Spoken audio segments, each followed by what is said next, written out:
Olá, mentores, olá, professores. Esse encontro de hoje, ele é um encontro para falar de leitura especificamente, mas já de início anuncio que vou fazer primeiro uma relação entre a escuta e a leitura, né? E obviamente que aquilo que a gente está selecionando aqui para esse vídeo é material que nos vem suscitado pela leitura que a gente faz dos planos de aula que já foram elaborados, né? Também a gente não pode deixar de considerar que aquilo que vou falar aqui sobre leitura está para além, né, da análise dos planos, mas também em função da experiência que a gente tem em relação ao trabalho que a gente desenvolve na área de língua inglesa, né?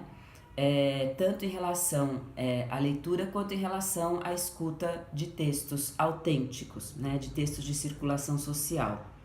É, Na abordagem com a qual a gente trabalha, né, é fundamental que a gente considere tanto a escuta quanto a leitura como habilidades de recepção da língua, né? E isso não é pouco, não é apenas dizer, porque vocês vão me falar, Celina, mas essa expressão eu já ouvi há muito tempo, né? Uma expressão já corriqueira, né? Mas ela tem, na concepção com a qual a gente trabalha, ela tem, essa expressão, ela tem uma força maior, né? A gente considera que é a partir da escuta de textos orais e a partir da leitura de textos escritos que os alunos vão construir conhecimento sobre a língua e eles vão construir uma competência para participar de situações em que ele vai usar a língua do ponto de vista da recepção, quer dizer, do ponto de vista da compreensão ou do ponto de vista da interpretação de textos, sejam eles orais, sejam eles escritos, né? Então, eu acho que não é qualquer coisa isso, porque isso muda completamente o lugar. E aí agora eu vou falar de leitura, né, especificamente, mas em alguns momentos vocês vão perceber que eu vou fazer uma associação com a escuta e vocês mesmos também vão fazer associação mesmo que eu não faça, porque existem questões em comum, né, elementos em comum, né. Mas só para a gente considerar que a leitura é o lugar, já dizia o PCN, né, que a gente não substituiu pela base, né, nacional curricular, mas a gente tem esses dois textos como textos significativos para a gente pensar. É claro que a base é a diretriz mais nova, né? Mas a gente também não deixa de pensar num processo, né? Num processo que vem de 20 anos, desde a elaboração dos PCNs até a elaboração da base, né? Eu digo isso porque lá nos PCNs, né, já se destacava a importância da leitura como um lugar em que os alunos possam entender palavras, frases, orações,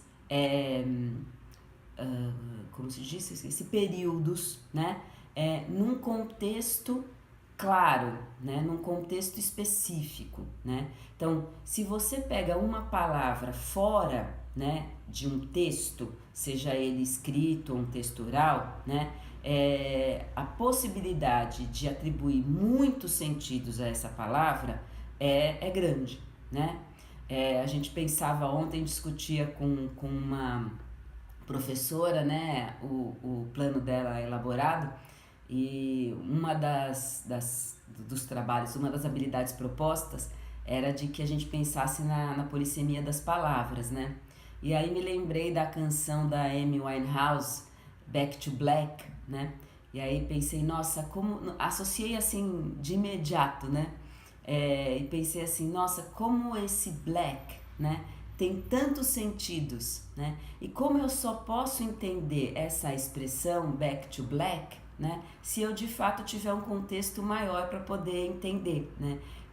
Porque esse black vai ter muitos sentidos. Claro que a expressão ela é um pouco mais clara, mas a gente também poderia dizer que se o aluno não tiver um contexto bem específico, ele não vai conseguir atribuir sentido. A gente consegue porque a gente tem um domínio maior da língua, mas os alunos vão ter uma dificuldade maior de atribuir sentido a isso, né? Então, a hora que a gente propõe, por exemplo, a escuta dessa canção, né, da Amy Winehouse, e a gente propõe para o aluno atribuir um sentido a essa expressão, ele não vai considerar só a expressão, né, em si, mas ele vai considerar a expressão no interior de um contexto, né, no interior de um texto específico, né, que é aquela canção e tudo aquilo que está ali sendo proposto pelo eu lírico, né? A gente, ao associar, né, essa canção com a polissemia das palavras, é o que eu digo para vocês. É claro que a gente pode pensar, por exemplo, que manga, né, em português, manga é manga de camisa, manga é manga fruta, né? Tem algumas palavras cujos sentidos eles já estão dicionarizados e já estão, não são expressões às vezes, e mesmo já estão dicionarizados, né? E fazem parte também não só do dicionário, mas também fazem parte do nosso código de significados comum, né? Mas há expressões, ou mesmo palavras, né, que se a gente não tiver, né, um contexto e um texto, né, que faz parte do contexto, lembrando dos elementos de contexto de produção, né? Quem escreve, para quem escreve, com que finalidade, né? Por meio de que gênero, onde foi publicado, quando foi publicado, né?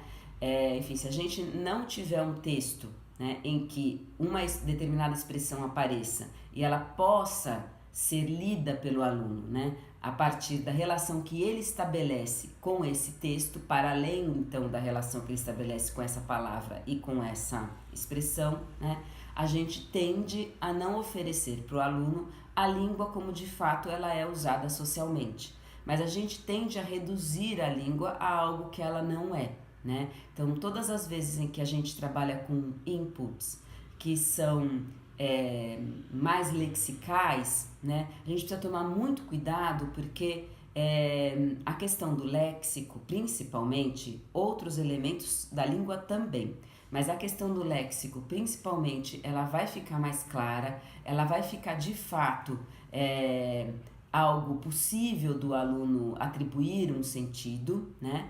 Quando a gente traz esse léxico no interior de um texto, né? Então a leitura, ela não é vista nessa concepção como um resultado daquilo que o aluno já sabe, quer dizer, eu faço inputs outros, né? E aí eu falo, bom, então agora ele pode ler o texto, porque com todos os inputs que eu fiz, ele vai conseguir ler o texto. E a leitura fica, então, uma verificação daquilo que foi aprendido, né? Então, não é essa a concepção.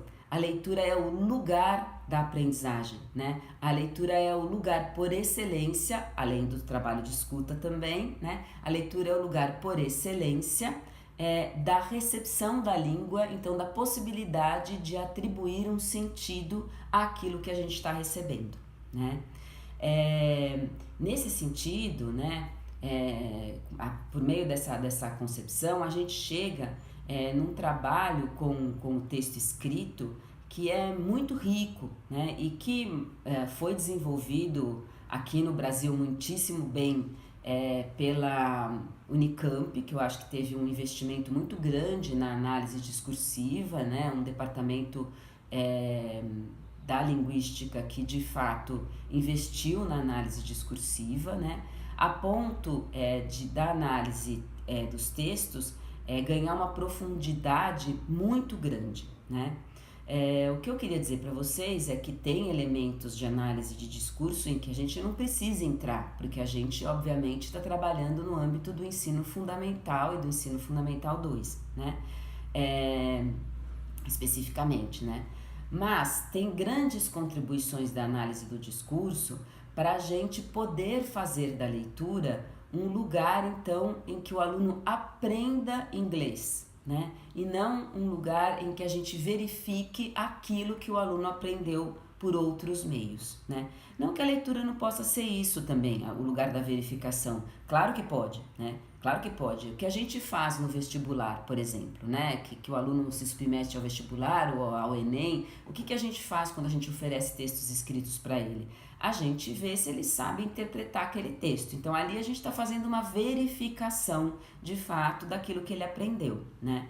Mas no cotidiano da sala de aula, né, no processo de ensino-aprendizagem, a leitura precisa ganhar um outro lugar, né, e uma outra importância, né?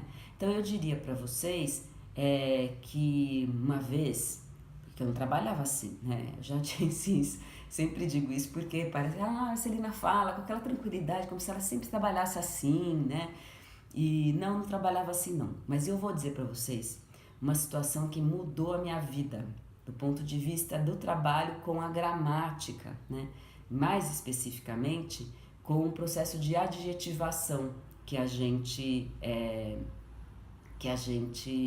usa, né? Para poder escrever, né?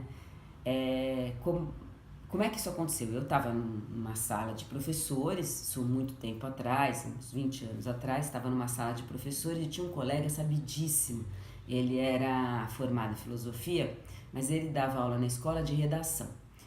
E ele pegou o jornal e começou a ler um editorial do Estado de São Paulo, do Estado de São Paulo, se eu não me engano. Ele começou a ler um editorial do Estado de São Paulo e eu nem me lembro mais sobre o que o editorial era, mas a gente estava em alguma situação assim social crítica, delicada, né? E o editorial tinha um posicionamento, como todo editorial tem, muito claro, né? E ele foi lendo o editorial na sala dos professores e marcando na leitura dele em voz alta quais eram os adjetivos atribuídos a cada um dos elementos que eram citados, né, no editorial. E aí eu falei assim, nossa, mas que beleza que ele está fazendo, né? Eu nunca prestei tanta atenção assim a como se adjetiva determinados nomes, né? E aí eu pensei, puxa, mas que leitura ele faz desse texto, né? Que leitura profunda desse texto ele está fazendo. Aquilo me chamou tanto a atenção que eu comecei a estudar, né? Esses processos de adjetivação, até a entender que, por exemplo, a gente adjetiva usando adjetivos, a gente adjetiva usando orações, né? A gente adjetiva usando predicativos, né? A gente adjetiva usando complementos nominais, né? Então eu fui percebendo que, na verdade, o processo de adjetivação, né, de determinados nomes, né, de determinados substantivos ou de determinados nomes mesmo, né? Aquilo que a gente está nomeando num determinado texto, são processos riquíssimos para a gente analisar com os alunos. Mas onde a gente tem tempo de analisar com os alunos? Quer dizer, em que situação de sala de aula a gente tem tempo para parar, analisar e falar, peraí, vamos ver que adjetivo foi usado para caracterizar esse personagem, por exemplo, né? Ou que adjetivo foi usado para caracterizar um sujeito que aparece numa determinada notícia, né? Ou que adjetivo foi usado para a gente caracterizar, por exemplo, um determinado experimento, né? Ou um lugar onde o experimento se realizou, enfim, né? Para a gente fazer esse exercício, né? E para a gente ensinar, então, de fato, o aluno a ler, porque isto é de fato ler, né? É quando a gente lê, presta atenção no adjetivo que foi usado para um nome, e não só isso, eu estou dando esse exemplo, mas eu poderia dar um exemplo, por exemplo é ótimo, mas vai ficar assim mesmo. Um exemplo relativo ao próprio nome, né? Se a gente chamar menino de menino é uma coisa, se a gente chamar menino de moleque é outra coisa, quer dizer, o que a gente quer dizer quando a gente usa moleque e não quando a gente usa menino, né?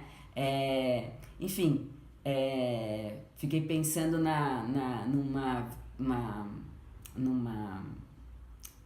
versão contemporânea do conto Chapeuzinho Vermelho, né? Contemporânea da década de 50, né? Tão contemporânea assim, mas vamos dizer que é contemporânea, vai.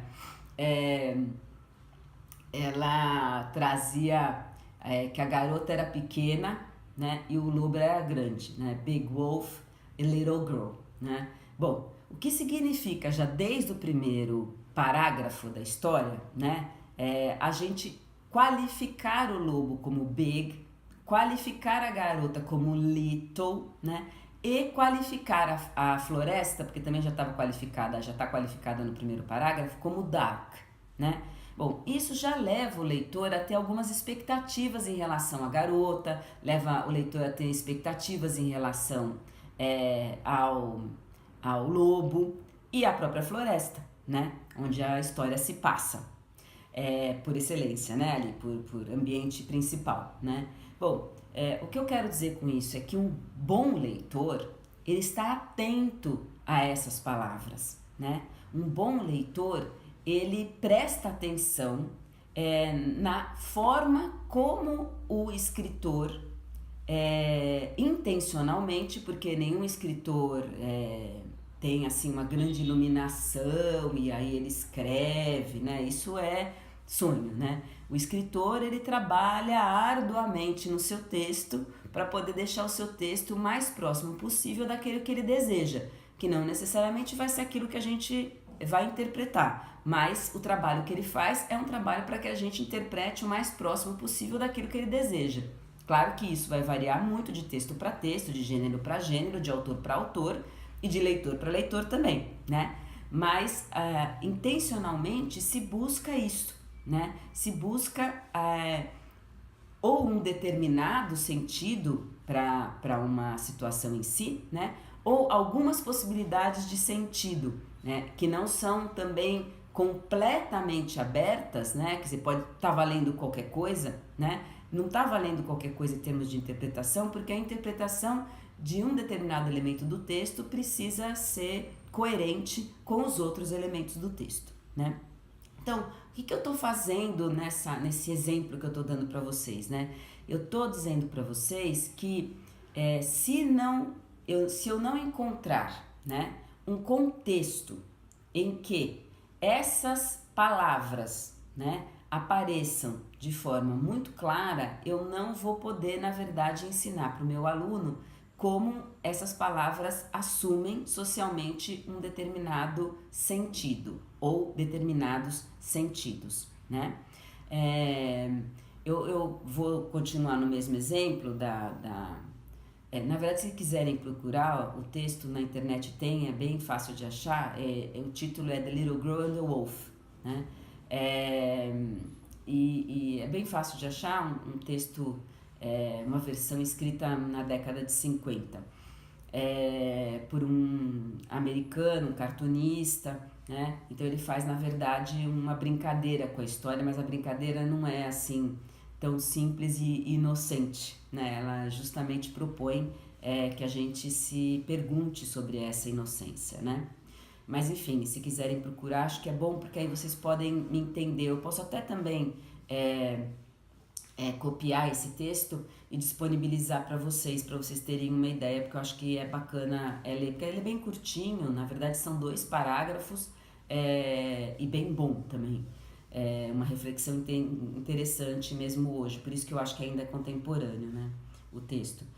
Eu fiquei pensando também que se a gente de fato tem um texto, né, a gente pode fazer com que os nossos alunos associem mais o conhecimento que eles têm sobre aquele tema ou sobre aquele conto específico, porque esse é um conto tradicional, muitos dos nossos alunos conhecem, né? Então, a possibilidade que eu tenho de acessar ou dos alunos fazerem um acesso, né? Trazerem o conhecimento que eles têm, o repertório que eles têm para a aula de inglês, para a gente não ter um trabalho de construir um repertório todo em 2 aulas por semana, em que geralmente a gente tem, né, aí no Brasil, né, nos sistemas de ensino brasileiro.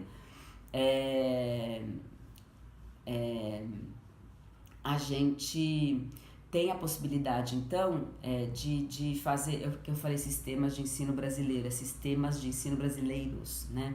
Mas enfim, fiquei pensando e depois a coisa não caminhou em termos de raciocínio. Mas enfim, quando a gente tem essa possibilidade, né, de entrar em contato com obras, textos, né, sejam eles orais ou escritos, que se referem a algo conhecido, né, a elementos muito significativos da formação que a gente recebeu desde criança, a gente tem a possibilidade do aluno atribuir sentido a esses textos, mesmo que em inglês, muito maior do que se ele não tivesse uma situação como essa de ensino-aprendizagem, né? Também quero dizer para vocês que não é a mesma coisa, né? Não é igual, né? Não é a mesma coisa, não significa a mesma coisa do ponto de vista formativo a gente ensinar a partir desta concepção ou de outra concepção. Essa concepção, ela é socialmente valorizada, nessa concepção de língua e de linguagem, ela é socialmente valorizada justamente porque todos os sujeitos sociais têm valor, né? Quando a gente tinha uma concepção muito pautada na norma culta, a gente, como concepção socialmente mais valorizada, né, a gente deixava de lado muitos desses sujeitos que não fazem uso da norma culta constantemente, ou que às vezes nem fazem uso da norma culta porque não têm conhecimento mesmo da norma culta. Mas não é por isso que eles não se comunicam, não é por isso que eles não são sujeitos de discurso, né? Então, o que essa abordagem traz é assim, a possibilidade da gente ter todos os sujeitos que usam a língua inglesa como sujeitos de discurso. E isso não é pouco, isso tem, do ponto de vista político, uma força, né, uma importância muito grande, né, porque é também dar ao homem simples, né, aquele que não teve a oportunidade de pensar sobre todos os usos da língua, né, ou de alguns usos da língua, vamos dizer assim, principalmente aqueles usos que circulam em ambientes que ele não circula, né, que esse homem simples não circula, ele não teve esse acesso, né, mas não é por isso que aquilo que ele diz não deve ser considerado, né? Então isso tem uma beleza, né? Não sei se percebe, mas isso tem uma beleza, isso é tão significativo, né?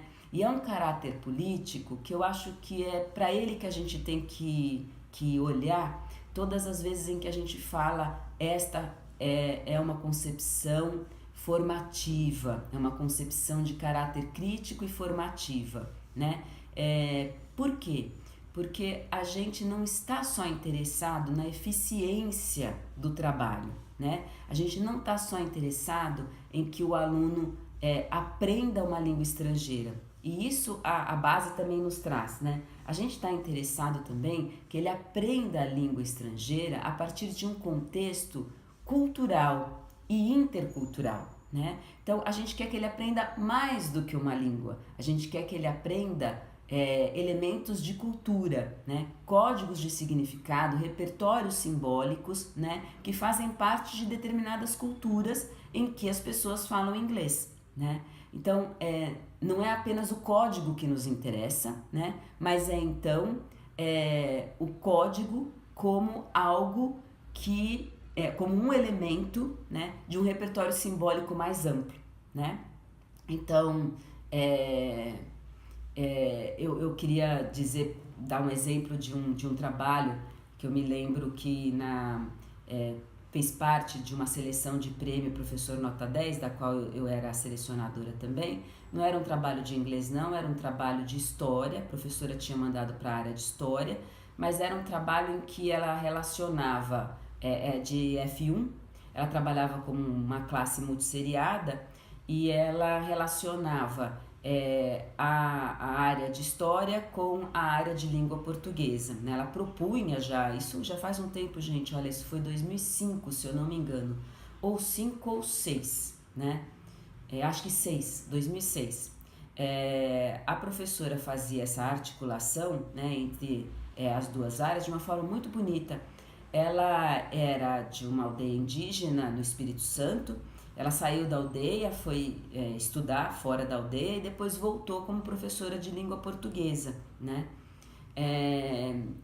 Mas ela queria alfabetizar os meninos de uma forma que realmente fizesse sentido para eles. E ela escolheu um caminho muito bonito. Ela escolheu o caminho do registro dos relatos das pessoas mais antigas da comunidade indígena, né? E os meninos então saíram primeiro entrevistando as pessoas mais velhas, né? porque as pessoas mais velhas iam falar também na língua da própria comunidade, né? Não me lembro mais, eu precisaria retomar esse trabalho, mas não me lembro mais de que etnia a gente está falando, sabe? Mas eu me lembro claramente que os meninos trabalhavam, coletavam, né, as histórias, muitas vezes em português, muitas vezes na língua materna deles, né? Isso vai depender, obviamente, daquilo que o sujeito com quem eles estão em interlocução pode fazer, né? Pode falar. E aí eles transformavam esse material que eles tinham coletado em relatos que contassem a história do povo, né? Pelas histórias que os mais velhos contavam, né? E faziam isso, tinha uma série de estratégias, né, de ensino bastante boas, trabalhos em dupla, tinha o professor como escriba, enfim, tinha uma série de estratégias importantes, mas o que eu queria ressaltar é que é muito, muito, muito significativo, né, a gente perceber o quanto os meninos vão enriquecer o seu repertório quando eles estão sendo alfabetizados pelos textos de pessoas mais velhas da comunidade, né? Isso também tem um caráter político, isso também tem uma decisão de que lado estamos. Estamos de um lado, né, de difundir uma cultura e de preservar uma cultura que está ameaçada, né? É essa decisão tomada, né? Então a base traz isso também como um elemento significativo, né? Considere todos os sujeitos como sujeitos e considere todos os povos e todas as culturas em que se fala inglês como povos e culturas que têm relevância social, né? Legítimos, né? Que podem falar inglês, né? Então, só voltando à experiência dessa professora, não é a mesma coisa ensinar, alfabetizar crianças, né, jovens e adultos, né, por meio de cartilha ou por meio desses textos que a professora criou essa situação, mas a gente poderia ter criado outras tantas situações, né? Não é a mesma coisa, né? Vocês podem me dizer, bom, mas pode ser que ele se alfabetize mais rapidamente pela cartilha, pode ser que a cartilha seja mais eficiente, em que medida, né? Quer dizer, aquilo que a gente está escolhendo como caminho, né? Ele é melhor ou pior, não do ponto de vista daquilo que ele vai produzir em termos de domínio do código, né? Mas daquilo que ele vai produzir nesta relação código e cultura, né? É isso que a base está nos colocando como desafio, né? Propor situações em que esta relação se dê. Então, buscar textos de boa qualidade, né? Textos que de boa qualidade, eu digo, textos que tenham linguisticamente uma riqueza, né? E textos que sejam tematicamente também ricos, né? E que sejam muitas vezes textos, eu digo tradicionais, eu vou dizer tradicionais, mas eu vou dizer para vocês que o tradicional não estou me referindo aos contos tradicionais apenas, eu estou dizendo aos textos mais tradicionais no sentido de que existe aí, né, socialmente, um repertório acumulado de textos, né? Histórias riquíssimas, contos belíssimos, né? Não dá para um aluno, por exemplo, que já tem um domínio maior da língua inglesa, deixar de ler Edgar Allan Poe. Não dá, né? Não, assim, é quase como se você não tivesse acesso ao conto por excelência, né? O conto por excelência em inglês, ele foi pensado, né? Ou pelo menos expresso, né? A partir da obra do Poe, né? Então, pelo menos um conto de Edgar Allan Poe as crianças têm que conhecer, né? Crianças, adultos, né? Jovens têm que conhecer, porque isto é um repertório simbólico e tem ali naquele conto também um repertório simbólico próprio de uma época, próprio de um autor, com suas questões, com seus dilemas, né? Que os alunos eles têm o direito de ter acesso, né? Eu digo isso pelo seguinte, Porque ao trazer bons textos para serem lidos em sala de aula, né, ou escutados, ouvidos, apreciados, né, a gente está dando a oportunidade do aluno entrar em contato com esse texto mais tarde e dizer: eu li, né, eu escutei, eu apreciei esse filme, né, porque ele vai ter outras oportunidades na vida em que ele vai poder ou não associar. Ele vai poder associar com o conhecimento que ele já tem, se ele de fato teve oportunidade de entrar em contato. E não vai associar se ele não teve oportunidade de entrar em contato. Então, aquilo que né, do repertório simbólico, cultural, né, da humanidade, deve sim ser trabalhado na escola. Porque se não for trabalhado na escola, possivelmente não vai ser trabalhado em nenhum lugar. Então, a escola tem por princípio, né, ser um lugar de uma outra possibilidade de socialização que não só a primeira socialização. Se a escola não for isso, ela não é democrática, né? Para ser democrática, ela precisa oferecer aos alunos uma outra oportunidade para além daquelas que já foram oferecidas para elas, né? Então, se o aluno simples, por exemplo, né, ele não tem acesso a livros em casa, se os pais não leem para eles, a gente precisa ler para eles na escola, né? Porque senão eles não vão ter esse repertório nunca, né?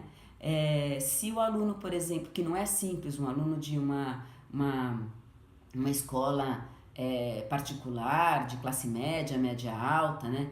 Às vezes ele não é simples, ele tem uma série de livros em casa, a gente tem visto isso cada vez mais, né? Tem uma série de livros em casa, mas em vez de ler um desses livros, pelo menos alguns desses livros ao longo da sua escolaridade, ele se aproxima de outros textos, né? Que às vezes não têm a riqueza que esses livros têm, né? Então tem aí um caráter humanista que eu tô dando mesmo para a escolha dos textos. Ah, Celina, mas a gente não pode falar da ficção mais... a gente não pode trazer para a sala de aula a ficção mais contemporânea mesmo, contemporânea, estou dizendo que faça parte do nosso momento histórico, né, atual, né? Claro que pode, porque o aluno pode e deve, né? Porque o aluno tem que perceber também que existe um processo de construção ficcional ao longo da história, né? Mas ele só vai entender isso como um processo se a gente puder trazer o processo para a sala de aula, né? Bom, eu estou dizendo isso já com uma volta, né, ao tema principal, que é olhar para a leitura como lugar de construção de conhecimento. Eu me alonguei, mas eu espero ter deixado claro que a leitura, então, não é simplesmente um lugar de verificação do conhecimento aprendido, mas um lugar de construção de conhecimento para além do código linguístico. E que o código linguístico ele só pode ser aprendido a partir de um contexto cultural em que ele está inserido, quer dizer, em que os sujeitos que fazem uso dele estão inseridos, fazem parte e constroem, né? Então, eu acho que isso é fundamental que a gente considere, né? Aí vocês vão me dizer assim, bom, Celina, a gente, tudo bem, acho ótimo, maravilhoso, mas como é que eu faço com aquela criatura pequena, né, que ainda tem tão pouco domínio da língua? Como é que ele vai olhar para um texto, né, e vai falar assim, eu posso ler, né? Então, eu diria para vocês que um dos elementos que a gente deve considerar, eu já disse, né, que se a gente trouxer para as aulas de inglês textos em inglês que os alunos já conhecem em português, a coisa fica muito facilitada, né? Quer dizer, a gente tem um processo de ensino-aprendizagem em que, de fato, a relação entre o conhecimento prévio e o conhecimento que está sendo aportado pelo professor nesse momento para a sala de aula é maior, né? Então, esse já é um elemento. Então, considerar textos que os alunos possam conhecer, né? Um outro elemento é a gente colocar objetivos para essa leitura, né? Então, eu gostaria de tematizar, porque é importante no início do processo de aprendizagem de uma língua, da língua inglesa, né? É importante que a gente coloque o aluno em contato com pronomes, né? É importante que a gente coloque o aluno em contato com dias da semana, anos, números, né? É importante que a gente coloque o aluno em contato com lugares em que ele vive, com presente simples, né? Bom, há vários gêneros que podem oferecer isso pra gente, né? Os gêneros em que o aluno se apresenta, né? Seja ele um perfil, seja uma carta de apresentação, seja uma biografia ou uma autobiografia, né? No caso de uma apresentação de si mesmo, né? Ou de alguém que se apresenta, né? Em primeira pessoa, eu acho que são textos que podem ajudar a gente, né? a, a ensinar, né, esses conteúdos que eu mencionei de uma forma muito mais significativa do que meramente eu selecionar uma lista desses conteúdos e fazer exercícios de gramática, de aplicação. Isso não quer dizer que os exercícios de gramática não devam aparecer, né? Eles devem aparecer, mas quando a gente fala, por exemplo, de habilidades como inferir, né, localizar informação, né, a gente, na verdade, está valorizando uma relação do aluno com um texto, né? Então a gente está dizendo para ele assim, bom, você vai ler uma autobiografia, né? O que você espera de uma autobiografia? Eu espero de uma autobiografia que a pessoa se apresente, que ela diga seu nome, que ela diga onde nasceu, quando ela nasceu, né, onde ela morou, qual é a profissão dela, ou que profissões ela teve ao longo da vida, né? Eu espero muitas vezes que o texto seja escrito no presente, mas também seja escrito no passado, porque muitas vezes a autobiografia vai ser redigida, na maioria das vezes, no passado simples, né? Mas vai ter um momento, em geral, se o texto foi escrito pela própria pessoa, né? Não é uma biografia escrita por outra pessoa, mas é uma autobiografia, ela pode escrever sobre o seu momento presente e aí ela muda o tempo verbal, né?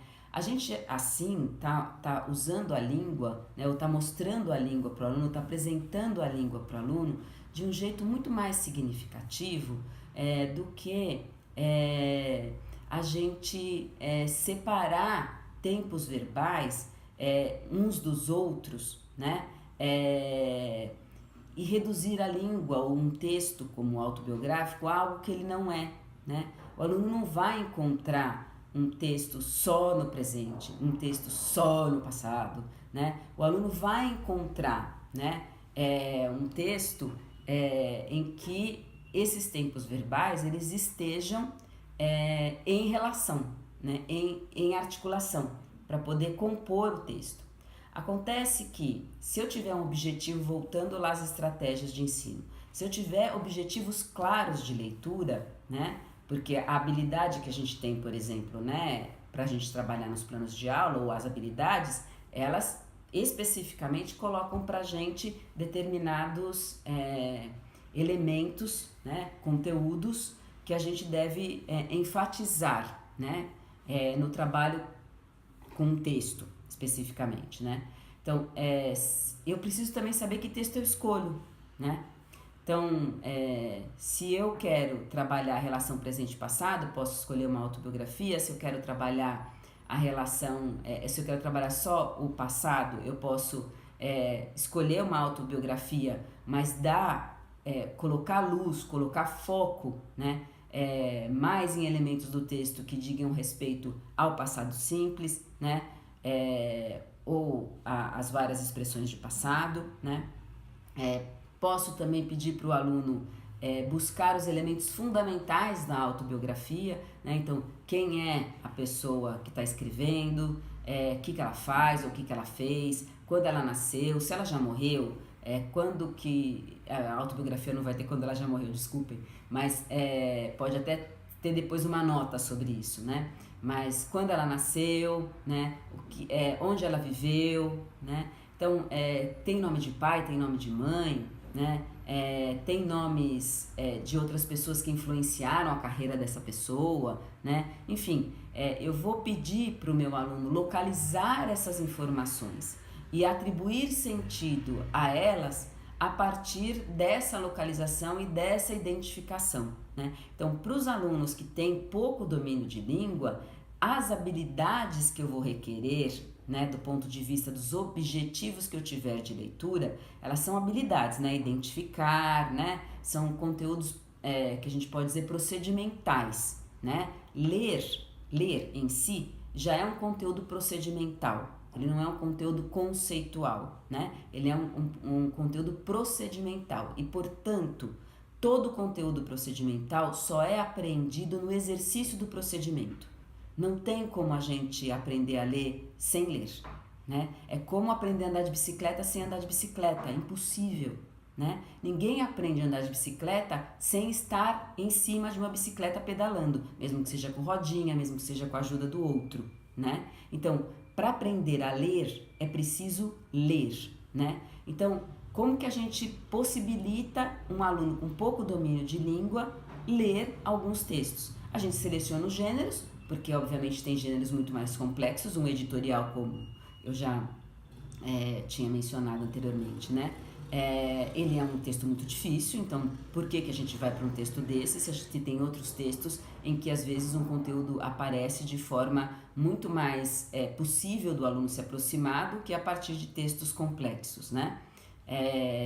Enfim, então eu escolho o texto, a escolha do texto ela é relevante.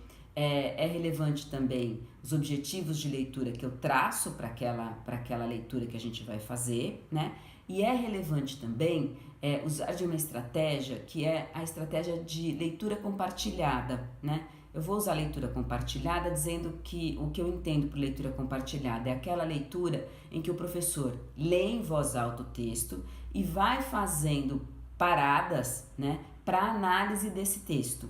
Então, como eu disse, a leitura vira um lugar da análise mesmo. É uma análise de várias, pode ter, né, vários objetivos nessa análise, várias intenções dessa análise. Mas aqui, a partir do que eu estou dizendo, né, o aluno vai fazer uma análise de como a língua é usada e de como o texto está estruturado, né? Então, essa análise, né, é uma análise importante para se aprender a língua, né? Então, o que eu quero dizer para vocês, se resume nisso, Celina. Então, eu só vou fazer a análise disso, então vai ser a aproximação com o texto vai ser não só procedimental, mas vai ser pragmática ou vai ser instrumental. Não. Não pode ser de jeito nenhum instrumental, né? A análise dos textos devem ser análises de caráter profundo desse gênero, né? Vou voltar ao conto tradicional. A gente, do ponto de vista literário, né? Então estamos falando de gêneros que pertencem a agrupamentos de gêneros diferentes, né? Os textos narrativos literários, ficcionais, então, né?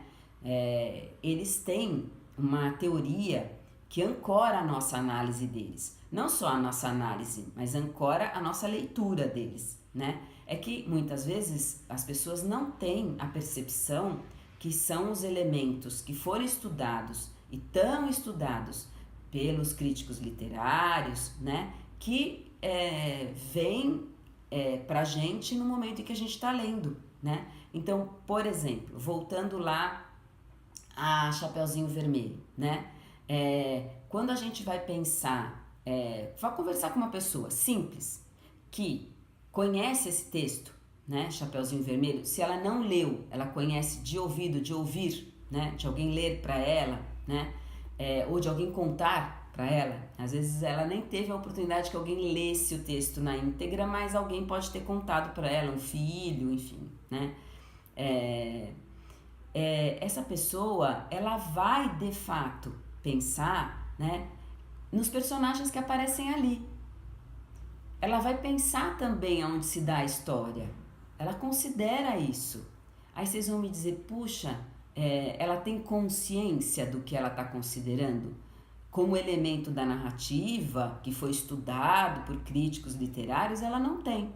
Mas é para esses elementos que ela vai olhar. E não é por acaso que os críticos literários olham para esses elementos também. E que o próprio escritor pensa sobre esses elementos e em sua articulação para poder escrever um texto, né? Então, voltando ao exemplo, né? Conto tradicional Chapeuzinho Vermelho, né? Quais são os elementos da narrativa que, por excelência, foram estudados, né, pela teoria literária, pela crítica literária? São personagem, tempo, espaço, foco narrativo e enredo, né? Esses 5 elementos, eles são fundamentais para a gente abordar quando a gente está propondo a leitura dos textos, né? Eles são fundamentais de textos ficcionais, né? Que eu estou falando narrativos ficcionais. Eles são fundamentais para a gente abordar. Então, a abordagem, ela não é instrumental, eu vou lá para ensinar como o autor substitui The Little Girl por She, né? Ou The Wolf por He, ou The Wolf por Him. Eu não vou voltar só para isto. Eu vou voltar para esse texto muitas vezes, né? Então eu vou ler não só uma vez, mas eu vou parar para pensar sobre esse texto quando a aula for efetivamente de aprendizagem da leitura, né? Também pensando que eu tenho que cruzar os elementos que caracterizam esses gêneros, né? Conto, romance, fábula, né? Crônica literária, né? Para mencionar alguns, né? Eu tenho que cruzar os elementos, então, da análise literária com os elementos da composição linguística ou da análise discursiva, né? Como um todo, né? Então, nesse sentido que eu acho que a leitura é um lugar extremamente rico para a gente poder mostrar para o aluno não só que existe um código ali que é burilado, que é elaborado, que é trabalhado pelo autor, mas existe ali uma composição ficcional, né? Existe ali um exercício de ficção, né? Um exercício, por exemplo, de relacionar os personagens com o lugar onde a história vai acontecer, com o espaço, né? Usando a palavra que é correta, do ponto que é um conceito, né? É uma categoria, na verdade, né? Existe uma proposta de relação quando ele diz The Big Wolf, The Little Girl and Dark Forest. Essa relação é preciso que a gente estabeleça, quer dizer, é preciso que a gente ofereça as condições para o aluno estabelecer, né? Então, o que eu quero dizer para vocês é que o texto escrito, ele é de uma riqueza absurda, porque o texto escrito a gente pode parar, você tem o texto na sua frente e você pode parar, você pode voltar, você pode ir mais para frente, você pode pedir para o aluno acompanhar, né? O texto oral, ele também permite alguma análise, mas você tem que voltar, né, a colocar o texto de novo e nessa volta, né, que às vezes não é possível a menos que tenha sido gravado o texto, né, se você não tiver o texto escrito, nem sempre o aluno tem a possibilidade de fazer a análise, porque como ele não está vendo o texto, né, ele só ouviu, né, ele não vai ter a mesma possibilidade de análise que ele tem com o texto escrito, para o qual a gente, na verdade, tem um tempo para olhar para ele, né, que é um tempo maior e uma possibilidade de olhar para ele melhor, porque ele está registrado na forma escrita, né. Então, voltando à importância do trabalho com a leitura e falando por que eu estou dizendo isso em relação aos planos que eu já li. Não é que em todos apareça isso, pensem, eu estou apenas colocando aquilo que eu vi enquanto uma questão, né? Pra gente e que a gente acha relevante ajudar vocês a pensarem também, né? Quando a gente aporta um texto, né, para que ele seja um input, e se o texto é escrito porque o aluno vai depois ter que escrever o seu texto, né, como output, por exemplo, né? Mesmo que não seja na mesma aula, mas que seja no final de uma sequência ou ao longo de uma sequência, né? Quando a gente traz o texto escrito como input, a gente precisa, primeiro, pedir que o aluno se aproxime do contexto de produção desse texto, que ele verifique no texto o que é que ele pode observar do seu contexto de produção. Aquilo que não for possível de ser observado pelo aluno ou que ele não conseguir ver, a gente tem que dizer para ele, né? Então, se eu estou falando sobre um conto, né, tradicional, preciso dizer, a gente não sabe quem escreveu o conto tradicional e nem sabe quando o primeiro conto tradicional foi escrito, né? Por exemplo, da Chapeuzinho Vermelho, eu já encontrei em inglês versões do século XIX, do meio do século XIX, encontrei até versões do meio do século XVII, né? Aí a gente vai pensar, bom, muito provavelmente foram registrados quando, né? De que forma, né? Foram registrados. E será que então esse registro corresponde ao que era lido na época ou não? São todas questões que precisam fazer parte da aula, entende? Porque a escrita chega num determinado momento, porque o registro escrito ele se torna mais popular, né? Ou ele se torna, vou dizer popular, porque para ele se tornar popular demorou muito e até hoje a gente luta para que ele seja um registro popular, né? Que as pessoas todas possam ter acesso a ele, né? Nós estamos lutando ainda por isso, né? Mas o registro escrito, ele se torna mais comum a partir da imprensa, né, da invenção da imprensa. Até então, os registros escritos, eles eram escritos e eram manuscritos, né? Manuscritos que foram guardados nas bibliotecas, nas grandes bibliotecas, ou tá na mão de algumas pessoas, né? De algumas famílias, de algumas instituições, né? Outras que não sejam universidades e que não sejam bibliotecas de grandes universidades, né? Mas se a gente for nas grandes bibliotecas antigas, né, a gente vai encontrar os manuscritos, né? E é importante que o aluno tenha, por exemplo, essa consciência de que o texto escrito nem sempre, né, não foi sempre escrito, ele foi lido, né? Ele foi lido em rodas de leitura por aquele que sabia ler, que não era qualquer pessoa que sabia ler, né? Num determinado povoado, numa determinada região, né? E que as pessoas se reuniam em torno daquela pessoa para que ela pudesse ler, né? Hoje em dia ainda se faz isso, né? Com povos, por exemplo, que não dominam uma determinada língua, alguém que a domina, né, vem e lê para ela, né, para aquele grupo de pessoas, né? Por quê? Porque nem todo mundo tem conhecimento de todas as línguas, né? Como eu acho que já devo ter dito para vocês em algum momento, eu estou trabalhando com ensino de língua portuguesa para refugiados e imigrantes e é uma riqueza de experiência, porque a gente vê o quanto isso que eu estou falando de fato se verifica, né? O quanto isso que eu estou falando de fato é possível de enxergar nos olhinhos dos refugiados e imigrantes, né? Quando eles entendem, né? Um elemento, uma expressão num determinado texto, né? Pela própria composição daquele texto, né? E como eu, como professora, sou a leitora de textos em português que eles não sabem, né? Que eles não poderiam ler em voz alta se não fosse a minha pessoa, né? Eles podem ler, sim, atribuir algum sentido àquele texto escrito, né? Fazer então uma leitura que a gente não acompanha, que é a leitura que se dá na cabecinha daquele aluno, né? E que a gente só tem possibilidade de saber o que ele entendeu, como ele entendeu, se a gente fizer perguntas para ele. Por isso a abordagem da leitura compartilhada, ela é tão fundamental, né?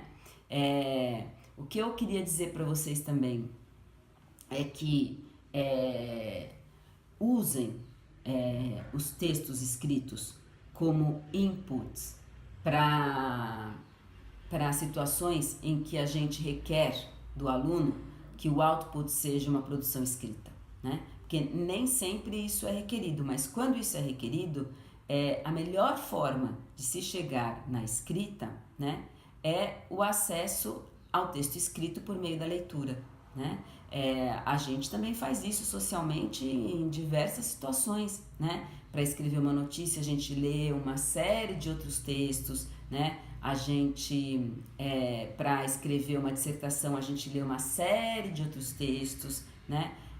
Enfim, mesmo o escritor de textos ficcionais, né? A gente pensa, ele teve uma grande ideia, né? Surgiu ali da cabecinha dele. A gente sabe que os textos ficcionais têm, em geral, duas fontes, né? A vida, né? A experiência e também a leitura de outros textos, né? De outros textos e de vários gêneros, mas geralmente também de outros textos ficcionais ou de textos poéticos, né? Então, eu acho importante a gente criar as situações em que os alunos vão estar em contato com esses textos escritos e que a gente possa fazer várias aproximações em relação ao mesmo gênero.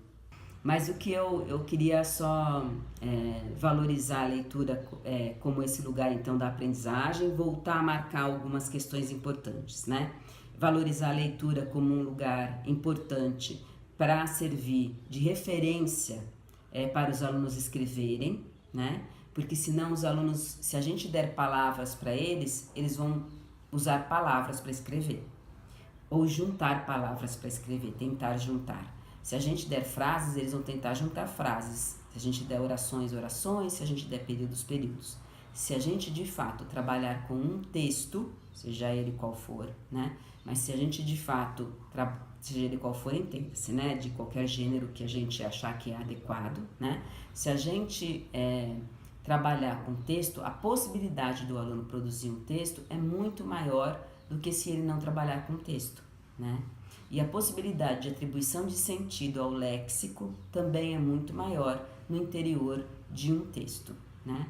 Então, retomando também as estratégias que eu acho que são importantes, né? Escolher textos que a gente imagina que sejam de conhecimento mais amplo, né? Do ponto de vista já da língua portuguesa, né? Que os alunos já tenham acessado esses textos em língua portuguesa, então eles vão ficar mais centrados, né? Mais preocupados em saber como aquele texto é composto ali naquele, né, num código que eles não conhecem, às vezes por um autor que eles também não conhecem, estão conhecendo naquele momento, né? Então, respeitar o conhecimento prévio que o aluno possa ter sobre o texto e fazer uma escolha nesse sentido, né?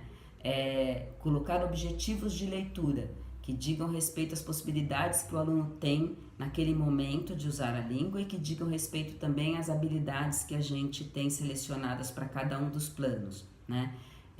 Fazer uso da estratégia de ensino de leitura compartilhada, não precisa todas as vezes, mas quando a gente de fato quer ensinar não só então o código, mas também elementos do ponto de vista da análise de gêneros, né? Ou do ponto de vista intercultural, né?